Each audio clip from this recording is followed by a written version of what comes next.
In this part, we'll take a look at how to add a sky, and skies in Unity are called skyboxes.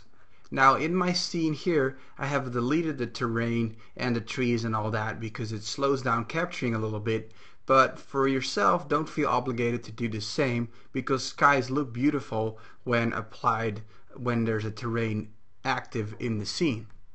Now, to add a skybox, there's a couple of ways to do this, but first, let's use the most effective way. Go to our main camera and select it.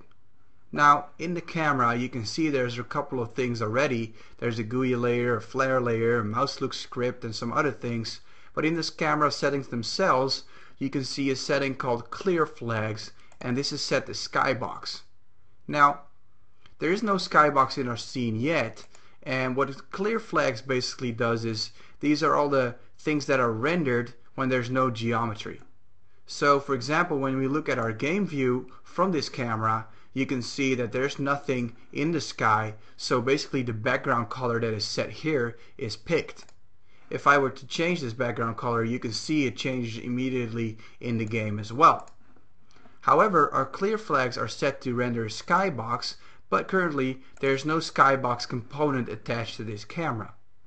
To add a skybox, simply go to Component and then Rendering and then Skybox. Now this will say we will lose a prefab connection with the first person controller because remember, we dragged the first person controller as a prefab into the scene. However, that's okay, we don't need that connection there, so just click Add, and now you can see there's a skybox down here, but the flags are not set yet to what skybox we want. So we can drop down here and there's two skyboxes, blue sky and sunset. Let's click blue sky, and as you can see now there's a skybox in the world. Let's play the game for a second and let me show you exactly how it works. A skybox consists of 6 images because it's the same thing as a box or a cube. There's one for the front, for the right, for the back, for the left, there's one for up, and there's one for down. Now the down one right now is pretty hard to see, but as you can see it's probably black. Of course we could select a different skybox if we wanted to. Instead of the blue sky, let's try a sunset. Then hit play. As you can see, the same thing is now happening, except that we don't really want to see this black spot on the bottom. That's why most terrains, or in most games, the terrain actually blocks out the view so that you cannot see the bottom. Now there's also another way to add a skybox to the scene, and that is to go to Edit and then Render Settings.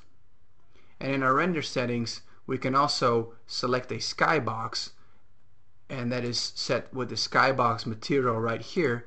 And the difference between doing this and doing it exactly on a camera is because the render settings are applied to all the cameras in the scene.